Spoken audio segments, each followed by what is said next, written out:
Hello friends, what will be India's take if the relations between Pakistan and UAE will improve?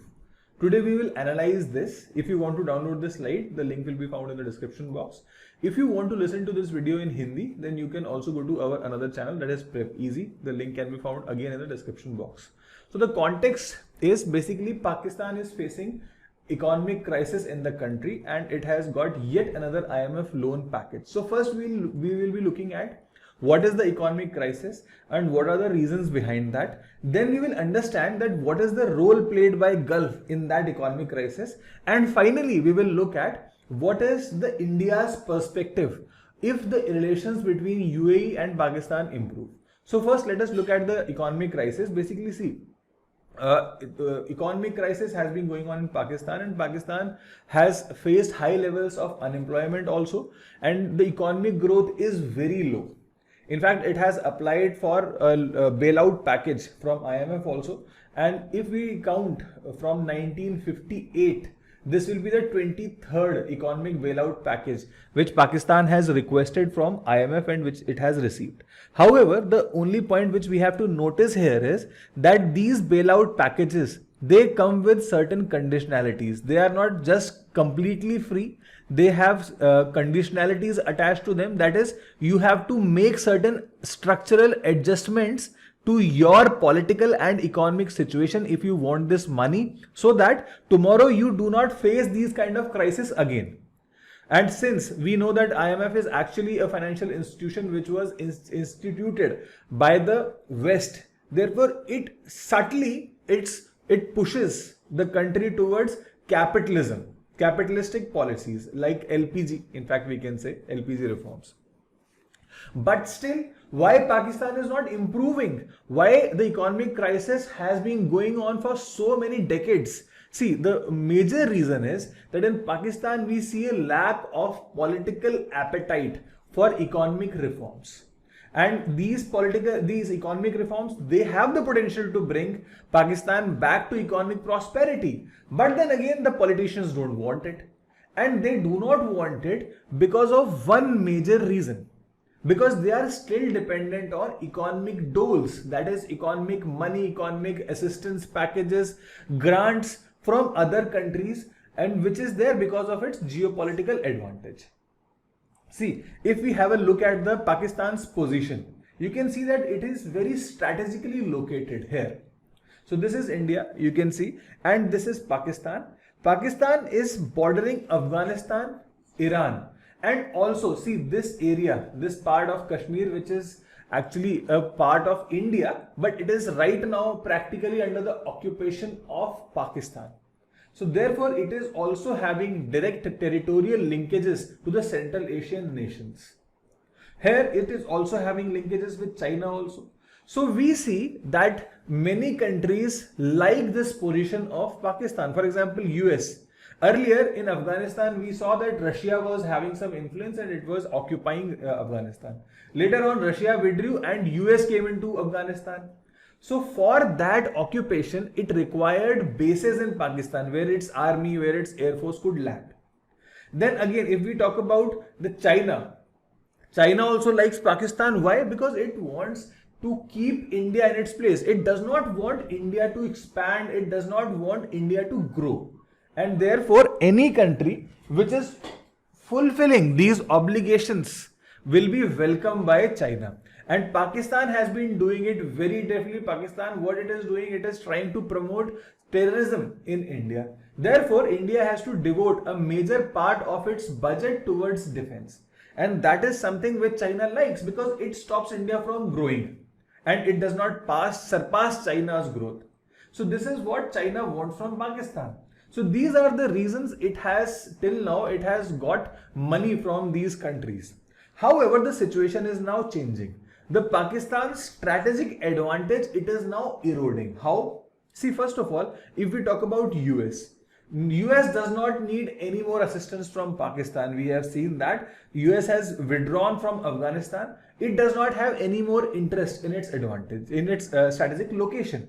Secondly, when we saw that Osama bin Laden, when he was captured in Pakistan, US instantly came to know that Pakistan cannot be a trustworthy country. You cannot trust Pakistan because Pakistan was lying in the face of US. So therefore, US no more trust Pakistan and does not really provide economic assistance to Pakistan. If we talk about China, yes, it still has that advantage about India keeping India down. The problem is Pakistan does not anymore have this capability. India has grown too big for Pakistan to be a small nuisance. For India, Pakistan is just now a small nuisance. Now India is concentrating its strategic moves towards China. So Pakistan, first of all, its economy is not that strong that it can be a serious any kind of a country which can disturb India. So therefore, Pakistan, this strategic capability of Pakistan is now in under question. Anyways, China is not a country which can just give money without wanting interest or without wanting money in return. So whenever China gives any economic package or money to Pakistan, it wants interest or profit from that. That Pakistan cannot give. It does not have any money.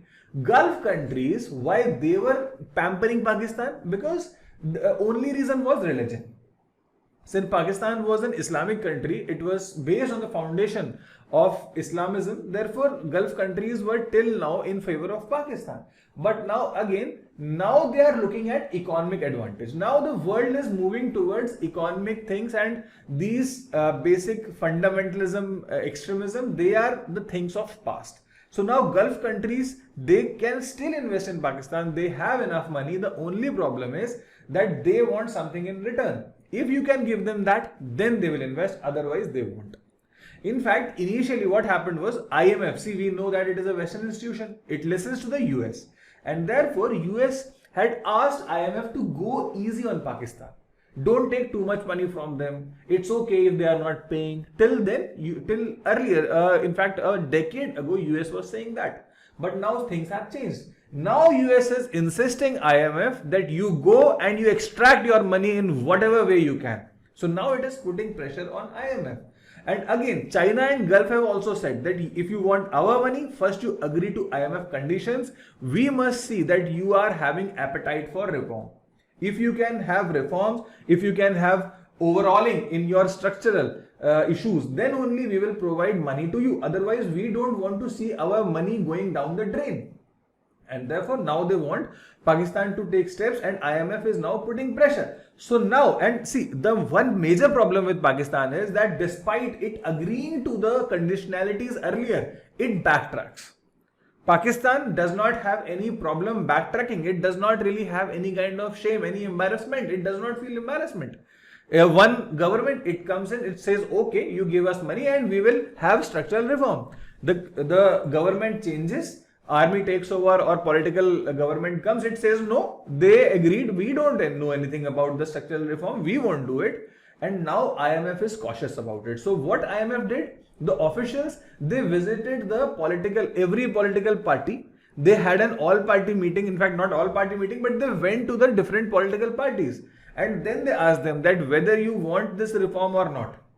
So now Pakistan had no options. So all political parties, they now said that yes, we want the reform, yes, we want the reform. Army said we want the reform, ISI said we want the reform, and we are ready to take painful steps.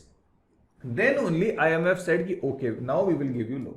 So now we know that why the situation of Pakistan is not improving. Now let us understand that what role Gulf can play here. See, what is Gulf? If we look at this, this is basically the map of Middle East. Here you can see that why these countries are called as Gulf countries, because of this Persian Gulf. They are bordering Persian Gulf. If you want to understand what is going on here, see, this is Saudi Arabia. This is the de facto leader of this area and also the Islamic countries. In fact, all these Islamic countries also have an organization called as OIC, Organization for Islamic Cooperation. And Saudi Arabia is generally considered as the de facto leader of the Islamic world. Now, Iran is one country which is actually against Saudi, and both of them do not have any pleasing relations. But we do not really care about that. We are not discussing that right now. Right now, our focus would be Saudi Arabia and UAE, this country which you can see in the middle. UAE is very important country for our discussion also and for geopolitics also, because this is one country which is now having amazing relations with India. Now, see, earlier also we saw that when even the other governments were also there, they had invested some energy in relations between India and Middle East, but it was not progressing so fast. In fact, Manmohan Singh also, and other than that, previous governments also, they wanted relations to be good. But then these countries were having this prejudice towards Islamic countries. So they were not giving so much favor to India. And they were trying to avoid having good relations with India. But now we see things have changed geopolitically also, and the present Prime Minister, Mr. Modi, he has invested his personal energy in improving relations with UAE and Saudi Arabia also. We see his personal relations with the leaders, and that has also improved the relations between the two countries. So definitely he has built upon the previous work done by governments like Manmohan Singh, but then he has also invested his own energy, and now the relations are very good. And but if we have a look at the Gulf region, we see that these countries are now, they want India to also grow, and they are also having strategic partnership with India. Now, Gulf countries, they are important. Why? Because they are having oil wealth. They have so much money. Their economy is growing fabulously. Their money is, they have, in fact, if as of now we say that they have infinite amount of money, but no, that is not true, obviously. So now if we talk about UAE, Saudi Arabia, Qatar, they are having economic heft, and that translates to political heft also. If you have money in today's world, then your political heft increases. You become power in yourself. So that is why it has increased. And India was quick to grab, it was quick to latch onto this fact. It started to improve its relations. Now, as I just talked about, UAE and Saudi, both are India's strategic partners. So now, when we have understood that Gulf is very, very important region as far as strategic and political heft grows, now let us understand how they can improve Pakistan's economic crisis. See, first of all, what has been the relation? See, these are Gulf countries. You can see the location. Here we have talked about it. Pakistan is directly bordering Iran. And again, in Pakistan, see, this is UAE, this is Saudi, this is Oman, Yemen. These countries, almost, they are not very far from Pakistan. Again, see, Pakistan, it was having good relations with Gulf countries. Why? Because of firstly religious solidarity. When it was born as an Islamic nation. So these countries were favoring Pakistan. But then it was also receiving money, economic assistance in the form of grants from these countries. Secondly, it was also having concessional oil. That is, oil which it was purchasing, it was getting it on concessions. And these countries were having regional security pacts with Pakistan also. So that was another reason they were improving. They were trying to improve. They were thinking that Pakistan is going to be a very strong nation, very politically, economically strong. That proved to be false. Still, they were, and it's not that just Pakistan was having getting these relations, or it was trying to improve. Even it gave privileges to the Gulf leaders. In fact, even in the internal politics, these countries had some influence. When Musharraf became he ousted the democratic government, and he did a coup, military coup, to oust the democratic government of Nawaz Sharif.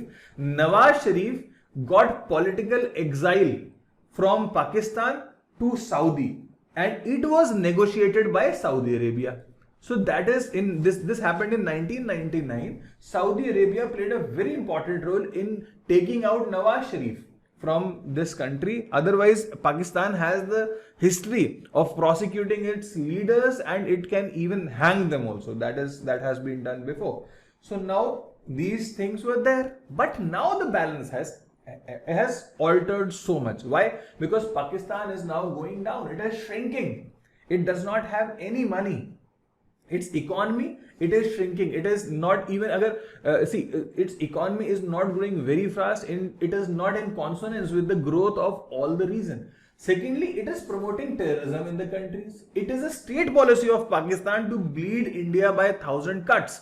So if it cannot do anything militarily, it has tried to promote terrorism, and it has tried to see to it that India does not achieve its economic potential. Why? Because it has to concentrate more on the internal rift which has been created by terrorism, promoted by terrorism by Pakistan.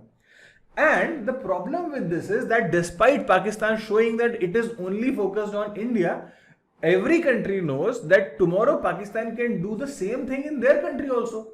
Even China understands this, even Saudi understands this, or Iran understands this. They know that you cannot trust Pakistan. If it has the potential to promote terrorism in India, why won't it do it to China? Today they have good relations. Today they have self-interests. Therefore, they are going in the same direction. But tomorrow, if something happens to the relations between China and Pakistan, Pakistan will very well promote this terrorism in China also. It can do it in Saudi also. So nobody trusts Pakistan as of now. Then again, extremism is growing in this countries. Extremism is growing very, very fast in Pakistan, and that is why it is not liked by any country in Gulf also. And then again, once what happened was that Imran Khan, that is the PM, the earlier who was the PM of Pakistan, he challenged the Saudi Arabia's leadership. He said, since Saudi was not giving any more money to Pakistan, so therefore he started to challenge leadership. He was forming another pole by aligning with Turkey and Malaysia. It formed another pole and it started to challenge Saudi. But then Saudi is not a country which is easy to put down. It has been the de facto leader for so many decades. So it then, what it did was, it showed Pakistan its place. In fact, it did so much damage that ultimately the army chief of Pakistan, Qamar Javed Bajwa, he went to Saudi to actually behind the curtains, he apologized and he said that okay, now onwards we won't be doing anything like this. So that is how the Pakistan's relations with Gulf has now changed. So now in this context, now when we see that UAE now has made a proposal that it wants to invest money in Pakistan. Why? See, what will it do? Firstly, it has said that Pakistan, we will buy Pakistan's public assets, that is the government owned assets. Anyways, Pakistan was saying that we want to privatize these assets because we want money. We are not able to pay even the salaries, the revenue expenditure also we are not able to make. So now UAE has said that we will be buying your assets. We will modernize your Karachi port also, and we will sign a trade liberalization agreement with you. So why it is doing it? See, right now, even if UAE is saying that we will invest money and we will provide bailout package, and yet Pakistan, despite its condition, it is still having debates. It is still showing controversy over these investments. It is saying that no, we don't want it. In fact, there is an internal discussion going on. I don't see any reason, and in fact, Pakistan does not have any choice left. But still they are saying that no, we'll think about it and all. And why UAE wants to invest? See, this is the major reason. Firstly, this is the reason is China. China has invested so much money in Pakistan, and therefore China's influence is growing in Pakistan. But the problem with Chinese money is that it goes in very well, but when it comes out, it starts bleeding the country. We have seen the same happening with Sri Lanka. Sri Lanka was losing so much money in interest and profits that it had to finally give its port of Hambantota to China in order to compensate it. So it had lost its precious territory. If you are a sovereign country, how can you give your territory to some other country? But Sri Lanka had to. And similarly, tomorrow Pakistan might have to give away its territory to China also. Similarly, the extremism is growing. Now, extremism is growing. That means that the people, they are now radicalized. The unemployment is very high. So what will youth do? It will be radicalized. It will be unemployed, it will listen to these bogus things, and ultimately it will be focused on violence. And that is not a good sign for any region. Even India will suffer from it, Iran will suffer, Afghanistan is already suffering. So nobody wants any country in the neighborhood to get radicalized. That is yet another reason, because this will have problems, or this will be, expanding its territorial, the issues will be expanding to the neighbors also. So that is why no one wants that any country is getting radicalized. Similarly, Taliban is there in Afghanistan. there is a real danger of Taliban spreading to Pakistan also. And if it spreads to Pakistan, then it might also spread to the Islamic countries of Middle East. The problem does not stop there. If radicalism, Taliban, it steps in these countries, then tomorrow there is a threat to the monarchies which are operating in these countries. The kings which are running these countries, the rulers, they might be facing threat to their rule also. That is yet another reason. And finally, UAE wants to lead the Islamic countries. For long it has been seeing Saudi Arabia dominating the Islamic world. Now UAE wants to share this pie. It wants that I want to be the ruler. Who are you to say that you are the only ruler of this world? So that is yet another reason why it wants it. Now when we have seen this, now let us understand that how India is related to Gulf and what India wants and what is India's take on the improving relations. See, India historically, since Pakistan was there, Gulf countries were favoring Pakistan and they did not had good relations with India. But that changed. I have shown you why. Economically, now they are favoring India. In fact, the change was visible so much that in 2019, there was this OIC, Organization of Islamic Cooperation. Its summit was organized in UAE. And Pakistan said that you should not be inviting India. Despite that, UAE invited our External Affairs Minister, Sushma Swaraj at that time, to this summit. So despite Pakistan objections, UAE did it. Similarly, even on Kashmir, when Article 370 was abrogated in India, UAE never said anything on Kashmir. In fact, when G20 tourism minister meeting happened in Srinagar, then also countries like Egypt, they boycotted this meeting, showing their protest over Kashmir. UAE attended it. It said that we want to support India. So you can see it is encouraging its businessmen to invest in Kashmir. So you can see that yes, UAE is very, very interested in improving its relations with India and they are actually at peak. Both of the countries, as of now, they love each other. In fact, the relations are so good. So now let us see that how India wants to see this arrangement. So firstly, see, UAE is one country. Now India is having this policy of not letting any third country to mediate between our relations. So when India and Pakistan relations, whatever that was happening, India asked no one else to interfere. But UAE is one country which actually facilitated the ceasefire agreement between India and Pakistan, which happened in 21. So now in 2021, which happened, UAE was one country which India trusts so much that it in fact agreed to its mediation. And that shows the level of trust between the two countries. In fact, UAE wanted the trade also to resume, but it failed. The army chief Qamar Javed Bajwa, he said that he wants relations to be normal, peaceful between India and Pakistan. That is what we came to know from the accounts of experts which were related to this. Till now we do not have any official statement over it. But now when we talk about it, see, he wanted the relations to improve. But Imran Khan at that time, he did not want such. He wanted that no, India and Pakistan should maintain separation. And now since UAE facilitated this agreement, now if UAE is having good relations with Pakistan, then India can expect that tomorrow it can put pressure on UAE to ask Pakistan from desisting from promoting terrorism in India.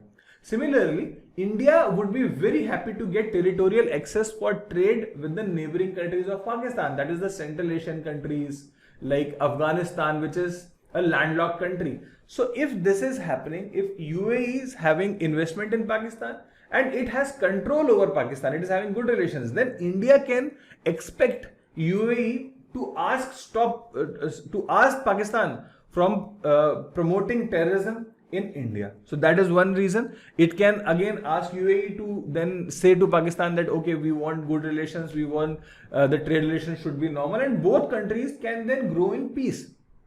So now this is the reason why India would be very happy if actually UAE is having some investment in Pakistan and it is having some stake and it is having good relations with Pakistan. India does not have any objection to that. But the problem is that now this falls on the army, because in Pakistan everything is run by army. ISI and army are everything. Political dispensation does not have any practical hold or power in Pakistan.